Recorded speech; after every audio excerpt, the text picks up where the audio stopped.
I am so glad you convinced me that the family car should be the Defender 110. It is so beautiful inside, it's so comfortable, and it just feels indestructible. Yes, it really is. I've been waiting a long time for the new model to come out. The Defender 110, I'm telling you, it's my favorite car of all times. It's my third one. You know, I have stories of going off road. The guy managed the group. He was like, "What are you doing in this beautiful car?" I'm like, "I'm going off road." He's like, "Are you sure? Because you can use one of ours." And then they look like Mad Max cars. I'm like, "No, no, no, no, we're going to do this." And he was shocked. Wow. Well, it's great because the Defender has been reimagined for 21st century adventure, and its unparalleled off-road ability as well as its robust interior are invaluable whether you're headed towards uncharted territory or just a weekend of exploration. The Defender 110 tackles challenging surroundings with absolute confidence. The SUV conveys strength outside and in, featuring peerless technology like an intuitive driver display and an award-winning infotainment system. That's my favorite part, to keep you connected no matter where the journey takes you. Adventure is unique to everyone, and so is the Defender. Choose from the two-door Defender 90, the four-door Defender 110, or the larger Defender 130 with the ability to seat up to 8 passengers.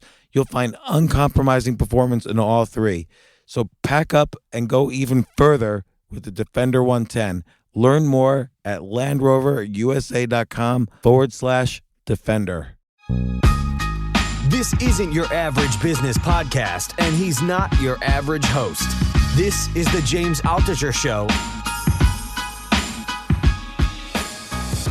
Today on the James Altucher Show.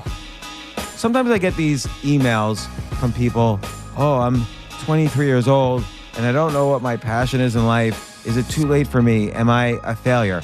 And that's just so ridiculous. First off, maybe you're not really meant. It's not like we were born and we're so different from the other trillion species on this planet that we have this God-given passion. Each one of us is this unique fingerprint or snowflake or whatever that is meant to have this special purpose in the world. We're not, it's much more important to just be relaxed and calm and be good to the people around you than have this overriding purpose.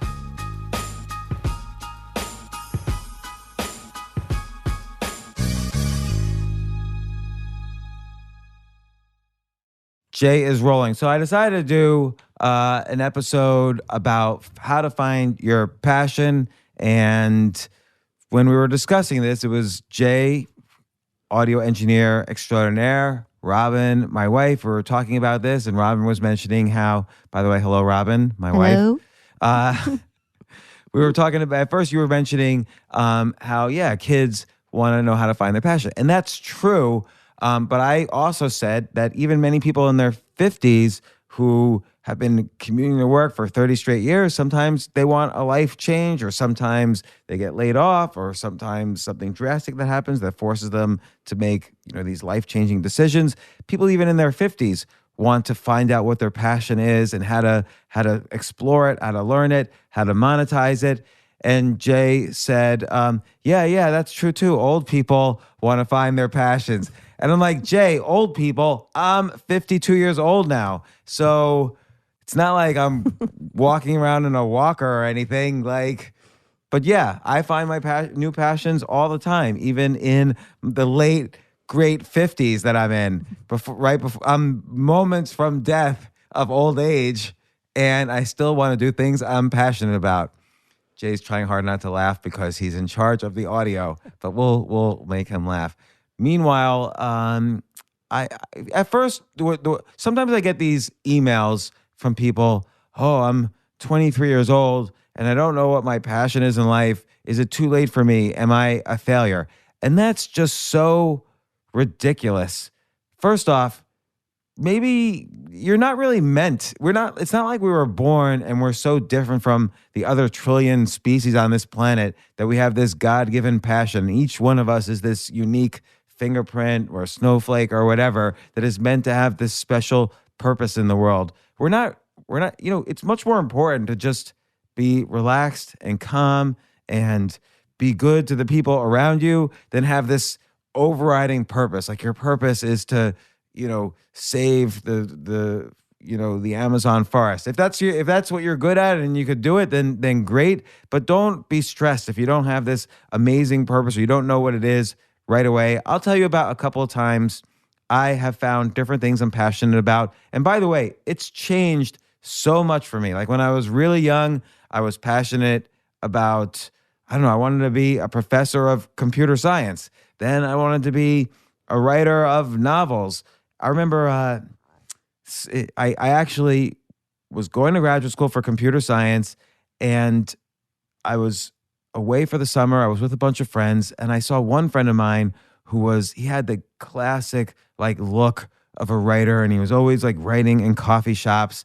And this was around 1990. This girl that I had a crush on fell for him because she liked that whole writer thing.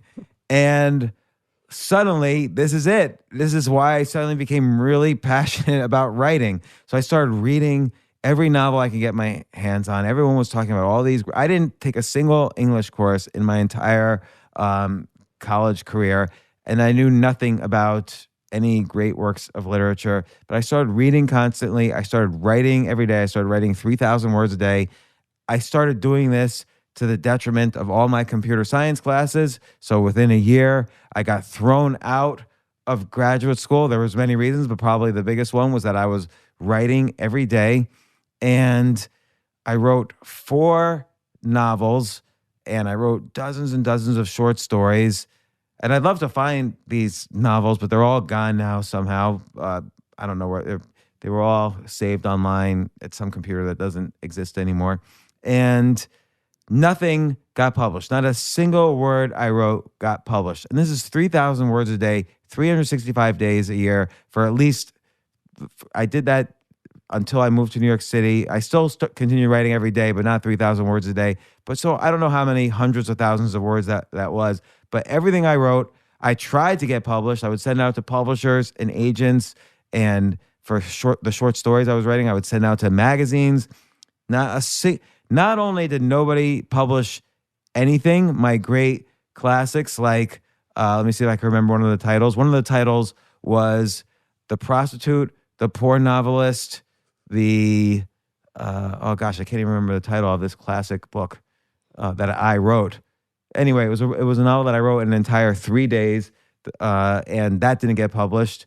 Another one was, I called it The Book of Orpheus, which is such a pretentious title. That didn't get published. That was my first one. Then I wrote a novel, a historical novel about King David. I called that The Book of David, being very original. It was right after I wrote The Book of Orpheus. That one didn't get published. Then I wrote, gosh, I can't remember. I think I wrote How to Win at Video Games. That was the name of a novella, and that didn't get published. So here's what I did. I chose myself. Even in 1994, I did this. I printed everything up on it's almost the size of a mini pad. Like it was supposed to fit in the palm of your hand, and you could read it in one direction and then turn it upside down and read it in the other direction. So I printed that up on the copy machine at my work. I'd already been thrown out of graduate school, and I was working as a computer programmer, but I wrote the program in the first week, and then I kept telling everybody, oh, it's really hard. I'm still working on it. And I never had to do any programming again. I just focused on writing.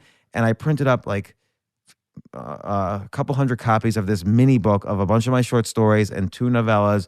And I went to every bookstore in town. This was in Pittsburgh, Pennsylvania.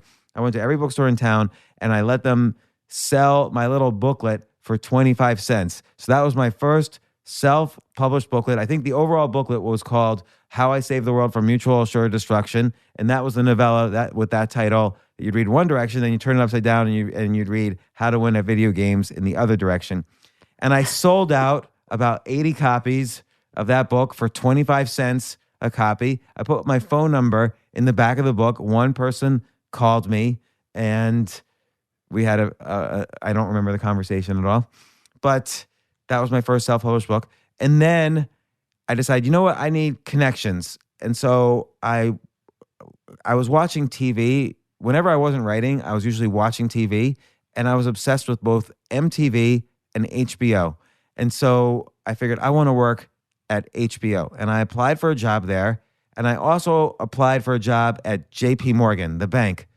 JP Morgan offered me a job for $80,000 a year salary, which would have, for me at the time, I was making $27,600 a year as a computer programmer. So I would have gone from 27,000 and change to 80,000 a year.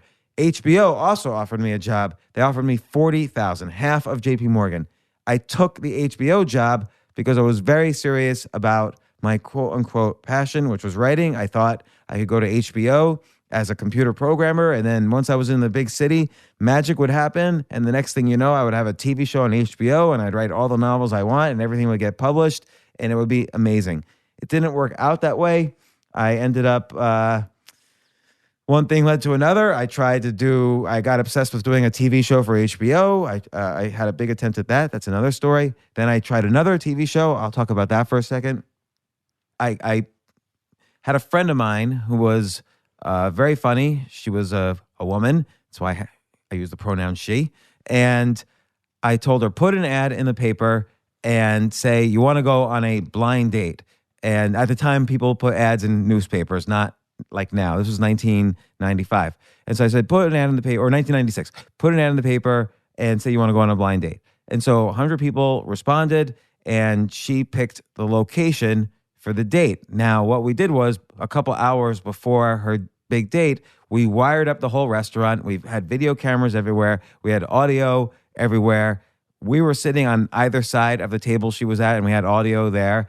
And we videotaped the entire date. The date didn't know. We called this blind date, and just insane things were happening. We videotaped 2 of these so-called episodes, and on one of them, the entire date, the guy was wondering whether he was confiding in her. He was trying to figure out if he was straight or gay. So he was kind of dating both sides, men and women, to sort of figure it out. And then the next episode, the guy actually got a phone call from his wife in the middle of the date. And then he still continued the date and we had a release form for him to sign at the end. He wouldn't sign the release form until Amy, my friend, would agree to have sex with him, which she didn't agree. So I think. And then we videotaped it. We pitched it around. We pitched it to HBO. Everybody loved it. But then, as became common whenever I pitched a TV show, nobody ever called me back ever again. And I even worked at HBO. So that was frustrating. But then I got obsessed with being an entrepreneur. Then I got obsessed with being an investor. Then I got obsessed with writing again and podcasting, playing poker. I became so obsessed with poker, I played it for 365 days straight, including the day my oldest child was born. I was there for the birth, but then left afterwards to play poker. So passions change. But one thing I realized, if you want to find your passion, there's a couple of techniques I realized. One is figure out what you were passionate about at age 13 or 12, kind of this critical age, right in between childhood, puberty, adulthood. Figure out what you were interested in, what you were passionate about then, and see how it aged. So for instance, if you were interested in sports, but now you're this, overweight, out of shape guy or lady in her 40s or 50s, and obviously you're not going to be a professional athlete, maybe your passion aged from sports into fantasy sports, and you could start a fantasy sports league or bet on it or write a blog about it. I picked that as an example because Matthew Berry, one of the first guests on my podcast in 2014, he went from being a Hollywood screenwriter to hating it, to switching his interest, to going back to sports. He got obsessed with fantasy sports. He started blogging about it. And now he's the number one or the only anchor ESPN has ever hired for fantasy sports. And even when I walk down the street with this guy, people recognize him and thank him for all his fantasy sports picks and so on. So he was a great example of seeing how his passion aged. I know for myself, I was always interested in writing, and my passion aged. So I ended up not writing novels, but I wrote, a whole bunch of nonfiction books about a variety of subjects. Another thing I was always interested in, even as a kid, was investing. And then I lost interest in it, but back in my 30s, I became interested and obsessed in it again. So again, a lot of the things I became interested in as an adult, later on, I realized, oh, they've aged in different ways with me, and I became interested in the ways in which they aged. So for another thing, I always used to interview people. When I was in 6th grade, I was really interested in politics. So what I would do is I would call up a whole bunch of politicians. I called up from the president of the United States on down. I called up every politician I could think of. I remember I spoke to Senator Bill Bradley, who was a senator from New Jersey at the time.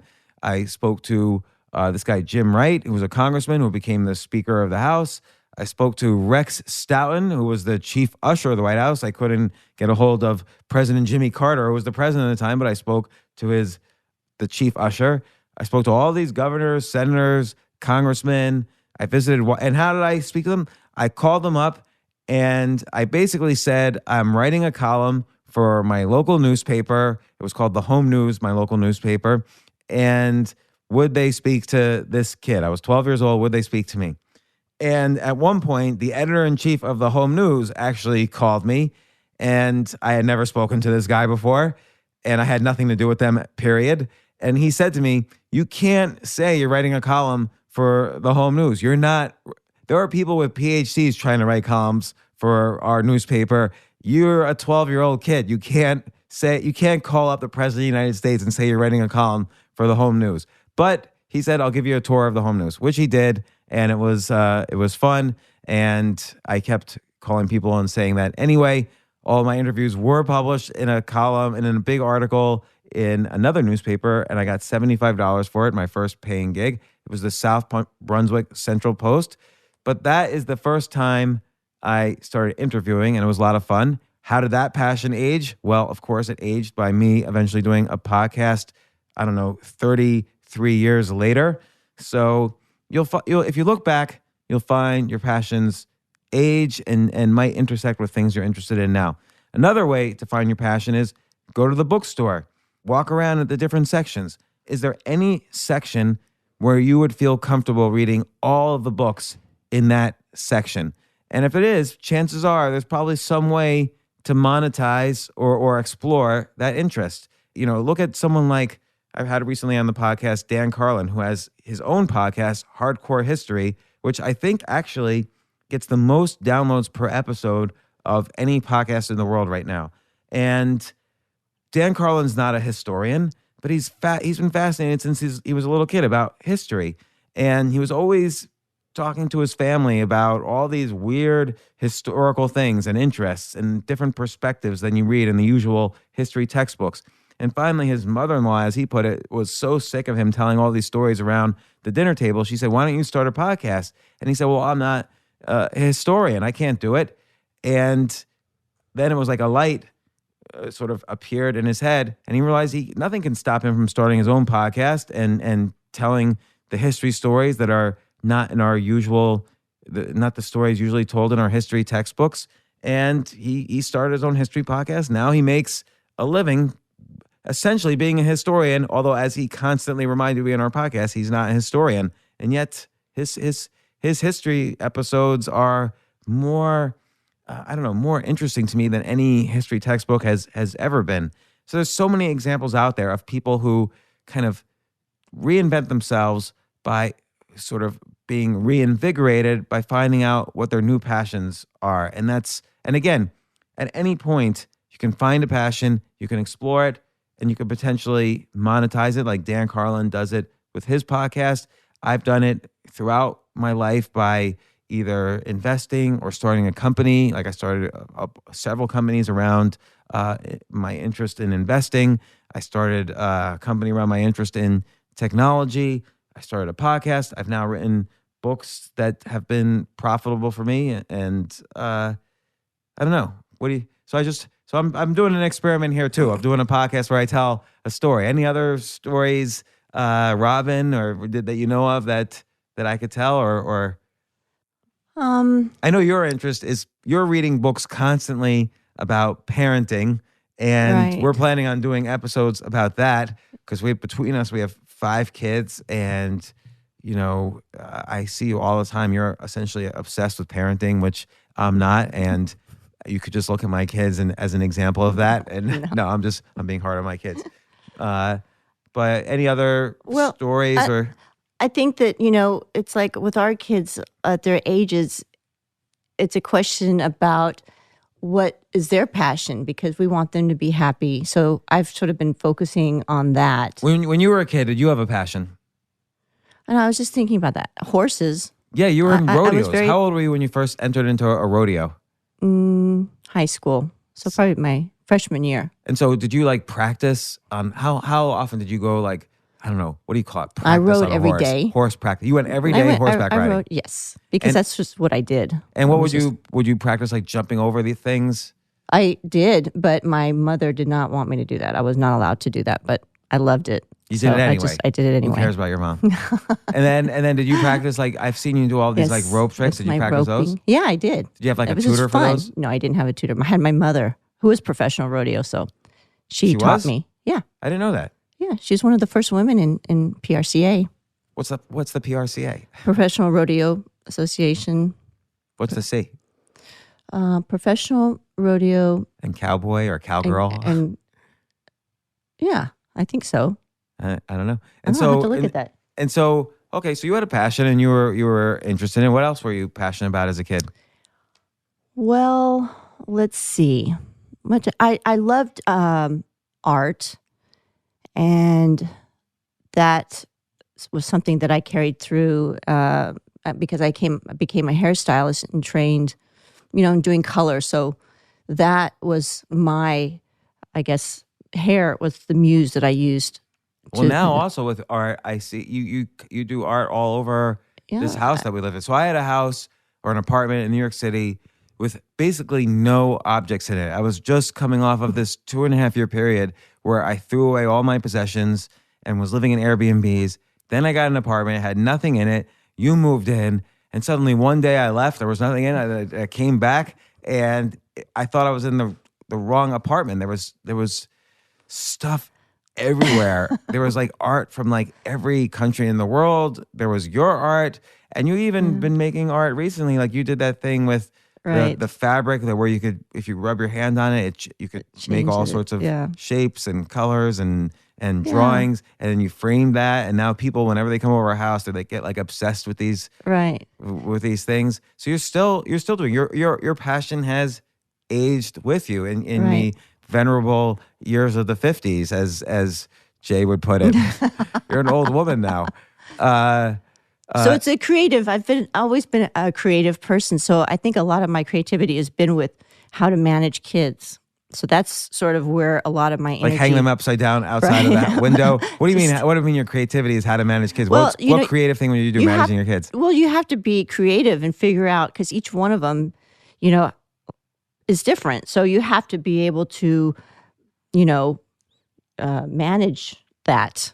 And you have to come up with something unique for each one of them, and how to deal with all the issues that arise. Well, what's an example? Well, let's see. So with the girls, boys, boy problems, problems with their friends. And I've seen you deal with that. Every situation, it's they have a new, particularly girls, and I have 2 daughters, you have 2 daughters.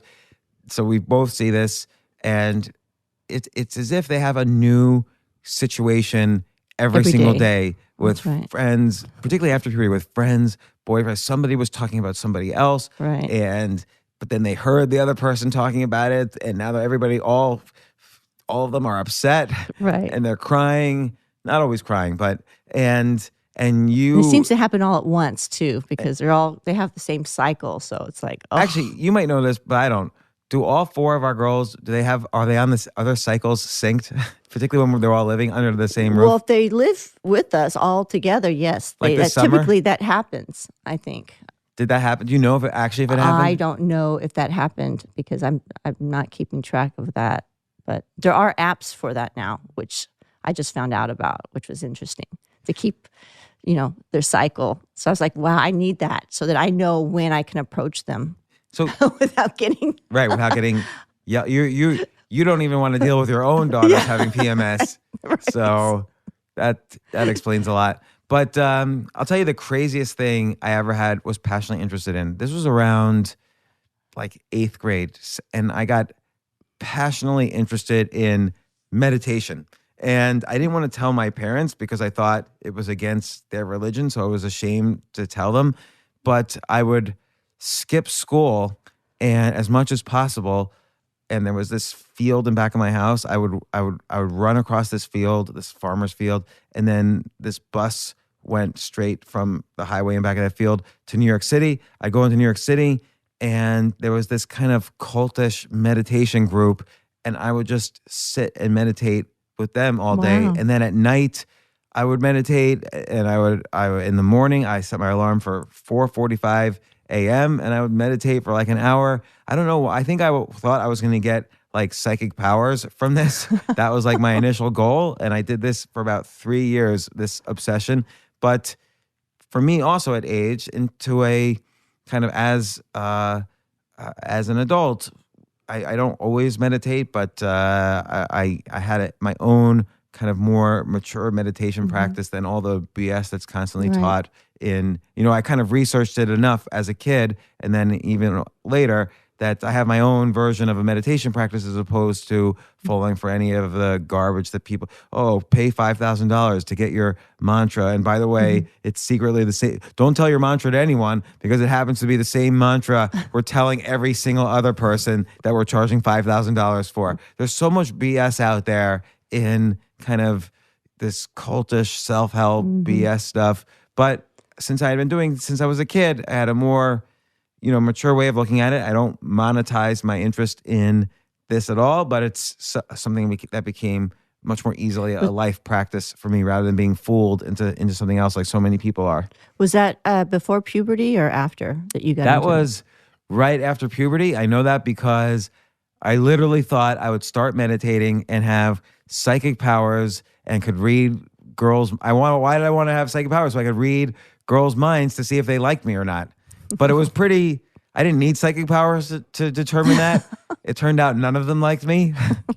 Like I remember even in 8th grade, I remember one time, I don't know why we were learning this, but in gym, that we were learning square dancing. Why would they teach square dancing to a bunch of Jews in gym in the Northeast? I have no idea.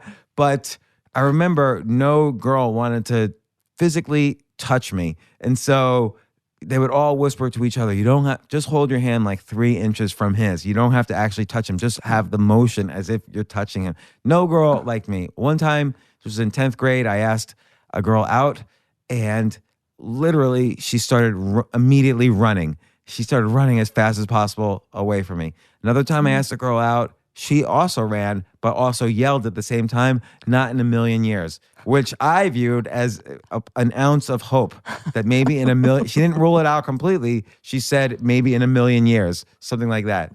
So I was very optimistic, but meditation certainly did not help me get a girlfriend. I think, though, with what you did with your meditation, it was a coping mechanism that you used through your life, and you still use it, which I think is really very healthy. What do you mean by coping mechanism? Well, because when you go through puberty, and some people turn to drugs or alcohol or something, and it's a time when I think you actually go through puberty that you find what your coping mechanism is. So, for instance, mine was riding horses all the time. So that was my way of being alone or just with my horse, peace. And now when I go ride a horse, I can smell it. I love the stables. I love the way everything smells, and it calms me down. So when you were a little kid, and so this was after puberty, and your mom was, I know your mom was strict in other ways. You probably weren't allowed to have a boyfriend or whatever. Or at least maybe you had constant boyfriends, but you never told me about it. But am I right in saying that your mom was strict and wouldn't let you? Well, very strict, right. I couldn't go out on a date. Right. So this was maybe like an escape, not only an escape thing, but let me ask you a question. Is it true girls often experience their first orgasm while riding a horse? Did you ever get excited while riding a horse? Because the way you're bouncing up and down. No. All right. I was just asking. I figured the podcast when did you hear is that? like a truth It's like a truth serum. Everybody has to answer the truth. It's like when Scott was on, our friend Scott Cohen was on the podcast, and he was talking about this company he was involved in and helped start and help move forward, which was a erectile dysfunction drug. And I was able to ask him, well, did you ever use it? Yeah. And he had to answer the truth, which was yes. He tried it out. But so I had to ask you that. But I remember one time I think a lot of times passions and interests, particularly as a kid, are escape mechanisms because you're not able to fully indulge in what you might be interested in socially. I found that people who were like the most social in high school, they didn't necessarily have these weird outside interests.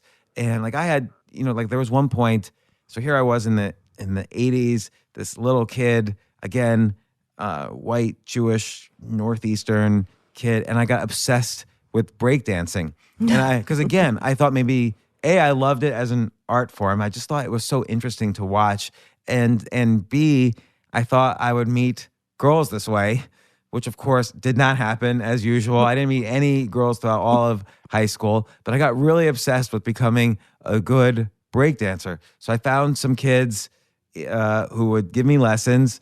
And I gave them like $10, and they gave me lessons for an entire summer. And then I found other friends near my hometown where we would just hang out and practice all day. And I got obsessed with it. And again, it doesn't really age well, particularly for me. Like it's not like I'm ever going to do it professionally. But some days I do it for exercise. I definitely, it's going to sound odd, I definitely break dance every single day. But now just for exercise. It's the main way I get exercise. Yeah. I do too. I think when I was in high school, I would not break dance, but I'd dance just in front of the mirror or something, and I still do that when I'm stressed or if I want to just relax, I'll just dance. It's very meditative. I think all these things, the coping mechanisms is a form of meditation. So it's good to pick up those sort of good habits when you're young, and you want to create that environment for your kids during that time.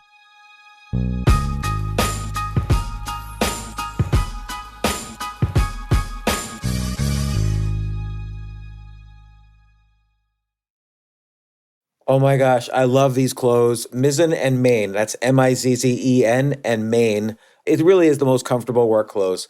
Travel clothes. I had to travel this whole week. I'm traveling for a week and a half, and I just took Mizzen and Main clothes with me. Close out 2023 in style with comfortable, breathable, packable, and machine washable pieces from Mizzen and Main. As you wrap up your year-end goals, enjoy a Mizzen and Main dress shirt that you can wear confidently. I like that they've very, very just nice, solid colors. I don't really like to get all fancy in patterns and everything, although they do have some pattern shirts, but very comfortable clothes, stretchable pants. It's just super comfortable, but they look professional, and you can wear them casually or professionally. I like some of their flannel shirts or untuck shirts. I love untuck. I never tuck in. So again, whether you're shopping for a special someone or giving yourself the gift you really want, I just buy myself gifts. Mizzen and Main is the perfect gift for any guy who works, travels, and or cares about looking and feeling great. As you could tell by my many photos across the internet, I care about looking fantastic. I'm practically a model. And let's be honest, every guy loves to look great. So again, shop now at mizzenandmain.com and save 20% when you spend $130 or more using promo code James. That's promo code James at Mizzen and Main, Mizzen and Main.com.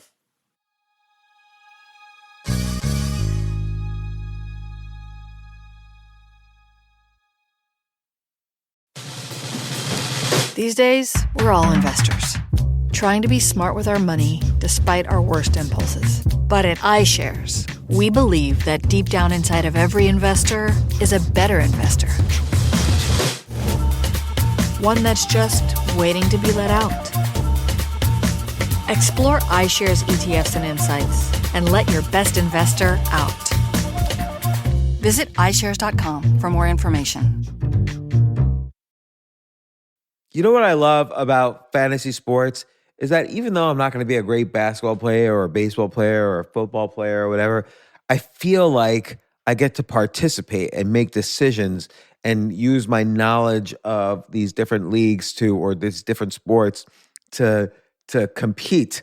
So it's like I can pick my team or I can pick my favorite players and I could use my knowledge to make predictions and maybe even make money. So with the basketball season here, you can now pick combo projections across football and basketball from the Specials League on Prize Picks. This is a league created specifically for combo projections that include two or more players from different sports or leagues. Want to play alongside some of Prize Picks' favorite players like rapper Meek Mill and comedian Andrew Schultz, who's also been a guest on this podcast, and I've been a guest on his? You can now find community plays under the promos tab of the app to view entries for some of the biggest names in the Prize Picks community each week. Look, Prize Picks even offers a reboot policy so that your entries stay in play even if one of your players gets injured. For football and basketball games, if you have a player who exits the game in the first half and does not return in the second, that player is rebooted. Prize Picks is the only daily fantasy sports platform with an injury insurance policy. What?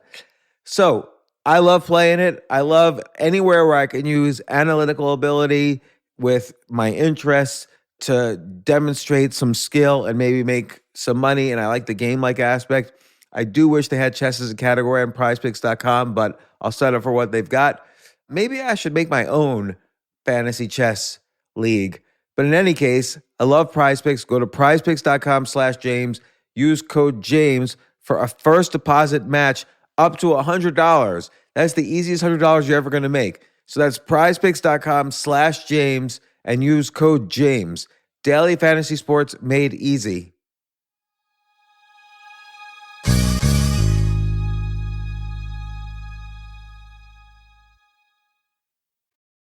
One thing I always think is important is once you have a passion and that something you're interested in, you have two choices. One is three choices. One is you ignore it because it's not like the cool thing to do, or you don't think if you're a kid, you don't think it'll get you into college, or if you're an adult, you don't think there's any money there. Both of those ideas are wrong, by the way, but often people will avoid their passions because they're afraid of something. And the other things, you could do it, but not try to learn, not try to be better at it. Like you could have been interested in horseback riding, but never really wanted to get better, but you chose to learn how to get better and eventually, kind of measure yourself by performing in rodeos and so on. And, so like one interest of mine, kind of right after the breakdancing one, was I knew the rules to chess, but I wasn't a chess player. And so I was 16 going on 17, and the chess club in my school, they were missing a player. They were doing an away game in some town, a couple of towns away. They were missing a player, and so they asked me to play on what's the bottom board, the worst player on the team. And so I barely knew the rules. I went to play, and I won the game, and there was suddenly validation. Like all the other kids on the chess team were like, "Oh man, that's great, you won!" And I felt like good about myself. And so I started reading chess books, and I got obsessed. And I started to learn, okay, this is what you do when you have a passion. You read every book you could find. You watch videos if you can. You play or do it as much as you can. You get lessons from a professional. So I took lessons from a guy who was one of the best players in the world when he was younger, another person who became the U.S. chess champion. So I took all these lessons, and gradually, and not gradually, very quickly, I got very good because I was taking all these lessons. I was reading all these books. I was playing in every tournament I could play in. And within about a year and a half, I was the junior champion of my state. And that, I didn't become a professional chess player, obviously, but having that on my resume, I think helped me get into college, grad school, helped me get a bunch of jobs. So there's always different ways. If you get really good at something, anything, there's always ways you could turn it into something useful, either directly or indirectly in your life. You could use it to, for instance, with horseback riding, I'm sure you've used it to make friends. I'm sure you've used it to network with people. Well, actually, I was just thinking probably my skills of parenting came from training my horse or, with all the animals because I love animals. So I think that was probably the beginning of my, Your parenting style? parenting style. Well, okay, Right. so tell me an analogy between how you would train a horse and how you'll train a kid. Well, basically. And by the way, you're a great mother and all your kids love you. So, and I've seen the results. So whatever analogy you say is going to be a great analogy. Well, it all really comes down to trust because, when training a horse, you really have to get the trust first with that horse because you become a partner when you're on that horse and he has to really respect you. And you have to actually let them know, who's in charge. I do let my kids know that. I mean, I did even now I do, but I've backed off a lot since they've been, now they're young adults, but they have to respect you and, but they know that they can trust me. So and they know that I would never hurt them. They know that I always have their best interest at heart. So I think a lot of that is just, and being consistent. How do you get the trust of a horse, though, and how does that translate into gaining trust with a kid? Well, it's just spending time with them. So, I think it's important to spend time with your kids. So with a horse, when you were younger, I spent a lot of time with my horse. even when you weren't riding, Right. I would go out there and I'm feeding the horse, so I take care of him. I groom him. I talk to him. It's just funny because he was like my best friend. I mean, I had many horses, but each one of them, they were like my best friend. So they really liked me. Sometimes they would get in trouble, because they would bug me off or something. what do you mean bug you off? Well, they would kick me off. They would just throw me off. And then, so that okay. was not fun. Okay, so when they did that, what did you do? How did you? Well, they got in trouble. They had timeout. So what does that trouble. mean? Like, what would you say? So- What would you do? Well, that means, first I'd have to go catch them because they'd run off because they knew they were in trouble. But I'd take them back to the stable, and so the thing is like if I couldn't catch them, I couldn't do anything.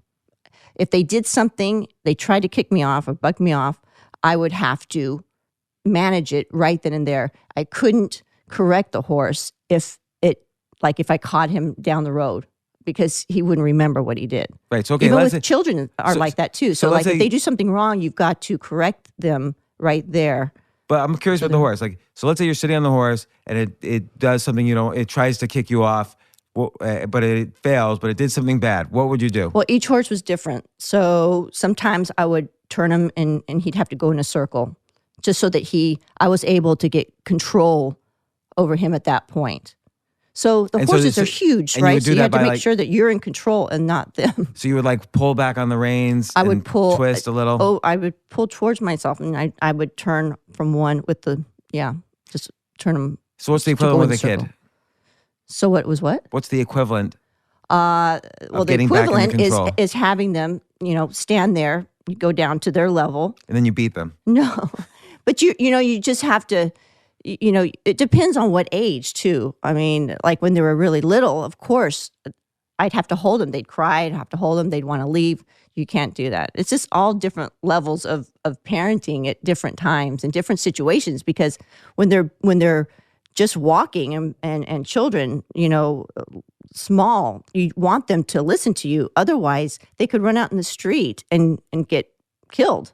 So it was really important. So like for instance, a kid one of your kids might want to just rush out into the street, and you say no, that's bad, and they still try to rush out in the street when you're not looking, and then you catch them. Right. So what do you do right then? Well, so what my kids didn't do that only because I trained them from the time they were walking. That if I said no, it took me a while for them to not do something because they really wanted to keep doing it. But yeah, so when they I disobeyed, had to hold on. No, I couldn't trust them to that point. I mean, I'd always hold on to them because I knew they were not able to listen. But once they were, I don't know how 5, 6, 7 years old, they could understand. And if something did I mean, I was always around them, but if they did go towards the street, I would say freeze, and they would have to freeze. I mean, they would freeze. So I knew that was a word that I said freeze, they would freeze. And I used that many times. But if I did it, there was probably some times though, very in the beginning, where they disobeyed that. And I'm just curious how you trained. And that would have happened inside a park or inside my home or something, but I would have never trusted that to happen in a busy intersection, let's say, because it was too risky. But how did they learn that freeze? There would be consequences. Consequences, yes. Because there were always consequences if they didn't do it. Like what would a consequence be? Would be with your horse. It was you would pull them back and go in a circle. Then they would come in. I'd have to put them in timeout, or they wouldn't, depending on their age. They weren't. They had a privilege taken away. They couldn't. Yeah, they couldn't go to a party, or they had to stay home inside all weekend, whatever their age appropriate. So and what's interesting is, because this started off about talking about passions and what happens to them later on, is that every area you get expertise in, it's special to be an expert in something. You learn things that are beyond what you would learn if you just simply like baseball and like watching baseball games. You never really become, let's say, an expert on baseball. If you don't really study the game, if you don't really, read books or read all the analytics or whatever, you never become an expert. It's okay. You enjoy it throughout life. There's nothing wrong with that. But when you become an expert at anything, it kind of tinges every area of life after that. Like the things you learned by becoming an expert enough to participate in a rodeo, you're able to apply that to your relationships later. Like you mentioned your kid relationships, but I know you apply it to your husband-wife relationships as well. This sort of thing. I'm a well-trained husband at this moment. And it's the same thing. Like, again, when I was obsessed with like chess or investing or writing, all of these things, whether I monetize them or not, different things that I learned on the course of becoming an expert or mastering these areas have been incredibly useful to me later in life. You could take anything that I'm sure any of you were interested in when you were younger and see the parallels between that and what you're doing, later on in life. And for instance, you've told me stories about how when you started, you started and owned your own hair salon. You had 70 employees, and a lot of the things you learned about interacting with customers, I mean, I see you apply to this day just in your relationships, like how you talk to people, how you're vulnerable with people, and then they're vulnerable with you. And it's like a natural instinct for you, which I think you probably learned from dealing with customers back then. Right. No, it's true. I learned so much dealing with the public, and it was just a one-on-one. And we were very expensive back then. And, the clients expected a lot. And, but, the situations that occurred during that time. What's the craziest situation that anyone ever confided in you? And that's another thing too. You learn, you're like a black hole. So you can hear everything, but you'd never tell that to anybody else. Until you're on a podcast 20 years later. And that's where, gossip, we, never did that. And that was important, I think, for these people. But I think the craziest things, and this happened more than once, where we would have to book, the husband would call and he wanted to book an appointment for his mistress. But then we knew that the wife was going to be coming in. So we had to make sure, we had a great receptionist. And so she was able to manage all these. And like I said, it happened more than once. So, we just could not put them in the same room or at the same time. And it's pretty interesting. How many instances of people, either men or women, of people cheating did you see while working in basically a very public-facing social company like a hair salon? I mean, it wasn't super common, but it was common enough that it was like, wow, I can't believe this is going on. It was basically a function of your business to kind of manage. Yeah, one of the functions of your business was to help juggle this for either the men or the women. Right. No, was it more men or was it more women? Men.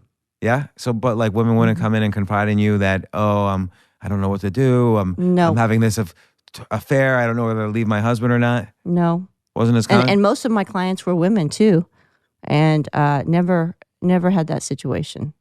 So again, finding your passion, check out what you were interested in when you were 12, 13, 14 years old and see how it's aged through now. Another thing is you can't find out, by the way, you're passionate about something until you do something. So I never was able to see, I'll just use chess as an example. I was never able to say, oh, I'm passionate about getting great at this until I started actually playing games and tournaments and so on.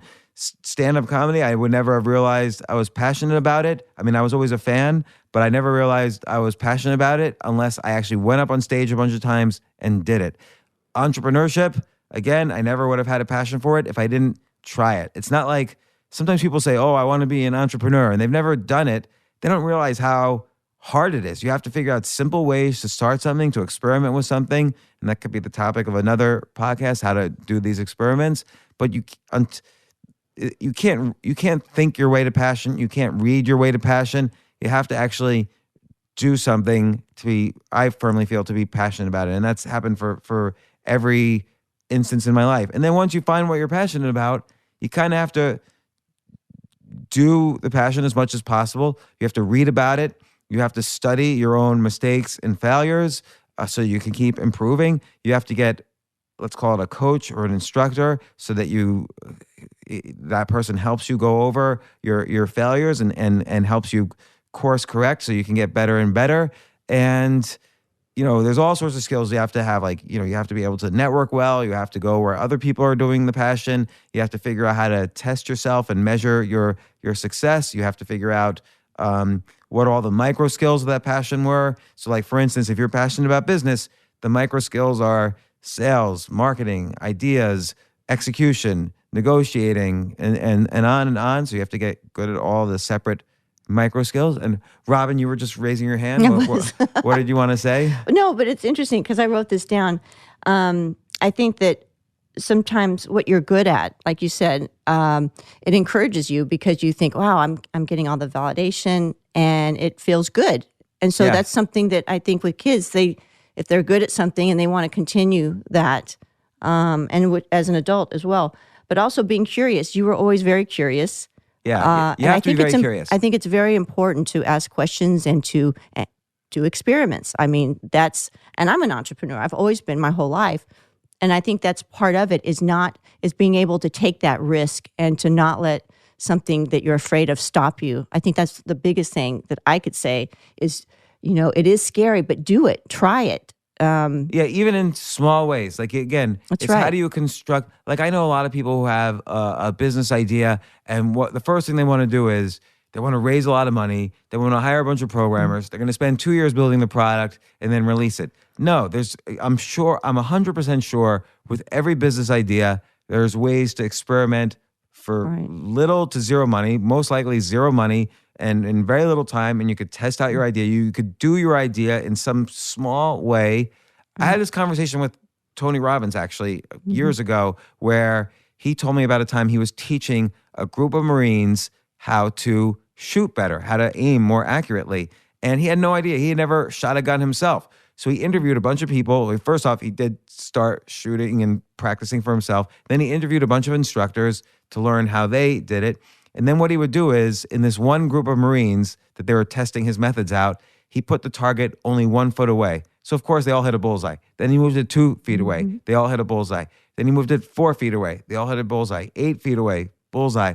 And finally, all the way against the wall, like 60 feet away, he quickly got them to have the highest scores of any other group being trained through this bring the target as close as possible. And that's how you can experiment and start getting better in a very non-threatening way. And you can feel that validation. You can get excited about learning. You could learn from your mistakes. You could kind of adjust, I'm leaning too much this way. If that's at 1 foot away, it's going to certainly be at 60 feet away. So I find that analogy to be useful for entrepreneurship or for anything you want to learn. Like if I want to learn to be, let's say, a public speaker, there's ways to try public speaking in, a Friars Club event or some other kind of a public speaking event that's intended for practicing public speaking, or get a group of your friends together and try to teach a little class. You don't even have to call it like talking. So there's, with anything you're doing, there's always ways to experiment rather than say,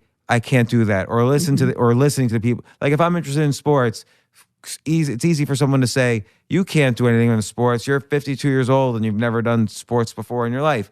Well, maybe there's experiments I can construct that will get me more and more involved in the sports that I'm interested in. It's all your story. It's all what you believe inside of your head. Really, I mean, you could see somebody or your kids that you're like, oh, they're so amazing and they can do all this stuff. But if they can't see that, their perspective is totally different. They're not going to do it. So it's what movie you're seeing in your mind. So with Tony Robbins, bringing the, for the rifle shooting or whatever, they're seeing themselves successful. Right. So, and he's like taking it out further and further. So, right. If they can do it at 1 foot, there's that's no right, reason they can't do it at further. 2 feet. If they can do it 2 feet, there's no reason they can do it at 4. Great. You're right. Yeah, it's a good technique, but it is. applies to anything. It applies to chess, business, investing, writing. There's so many ways to practice writing, no matter what, whether you like fiction, nonfiction, writing books, writing stories, writing articles. There's so many ways to practice. And so I think with kids too, I mean, if you're a parent and you see your kids, doing something that's very good and they're enjoying it, it's maybe something to encourage them or create the space for them to allow to do it. You know what I mean? Allow them to do it. Well, and I'll give an example with one of your daughters, my stepdaughter, Sarah, was struggling to find, she kind of was thinking her way to interest. Like she was interested in esports and video games. Maybe she was interested in different types of social media. And then one day we gave her, again, this is a matter of doing versus thinking. We gave her we got a friend of mine, Wally, Wally Green, who's been on the podcast. He's a great ping pong professional.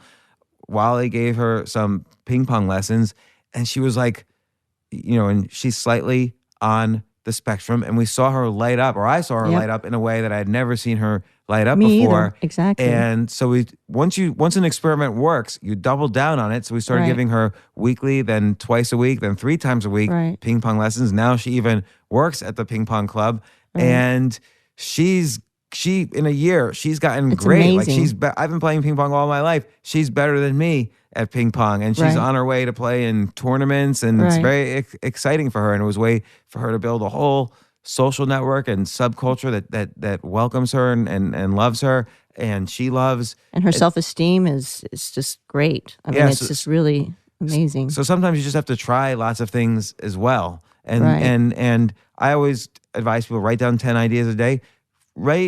Write down 10 things you may or may not be interested in. Maybe you are, maybe you are. You don't really know yet. And then for each one, the next day you could write 10 things, 10 ways to experiment with trying this. Like if you're interested in going horseback riding, what are 10 research? What are 10 places you could do horseback riding? Or if you're interested in baseball, what are 10 ways you could take your interest in baseball and pursue it rather than just watching baseball? Or if you're interested in business, what are 10 businesses you could start, or take an existing business like Google or Amazon. What are 10 ways Amazon can improve their business? Get that idea muscle going. Or for me, if I'm interested in stand-up comedy, what are all the micro skills I need to learn? And then how can I practice each one of them? Or how can I learn to be better at each one of them? Write them down and then start doing them. So anyway, this was an experiment, me telling a story or two about how I found my passion both as a kid and as an adult. I don't think it's ever too late. You could be 90 years old. I just read an article actually this morning. I didn't tell you this. I read an article about this woman who started doing stand-up comedy at the age of 81, and she's 88 now. And she says people are constantly telling her she can't do it, but she just goes and does it. She performs all over the city where she lives, and people love her. So she created this whole new career at the age of 81. So it's never too late, no matter what you're interested in, to find a passion, to reinvent yourself, and to monetize it. We didn't talk as much about monetizing it, but that could be the subject of another storytelling-based podcast. And if you have any questions, you You can find me on Twitter at @Altucher, or you can find Robyn at Twitter at @Altucher, and ask questions or tell your own story about your passion, or ask how to monetize a different passion. We'll address that on a future podcast. But feel free to start asking questions about these things. And also just let us know if you enjoyed this podcast. Thanks so much for listening.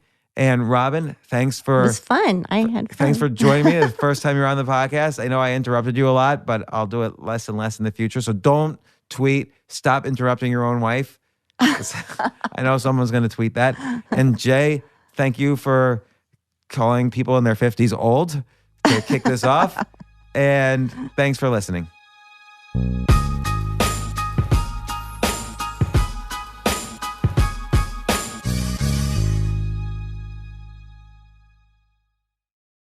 AI might be the most important new computer technology ever. It's storming every industry, and literally billions of dollars are being invested. So buckle up. The problem is that AI needs a lot of speed and processing power, so how do you compete without costs spiraling out of control? It's time to upgrade to the next generation of the cloud, Oracle Cloud Infrastructure, or OCI. OCI is a single platform for your infrastructure, database, application development, and AI needs. OCI has 4 to 8 times the bandwidth of other clouds, offers one consistent price instead of variable regional pricing, and of course, nobody does data better than Oracle. So now you can train your AI models at twice the speed and less than half the cost of other clouds.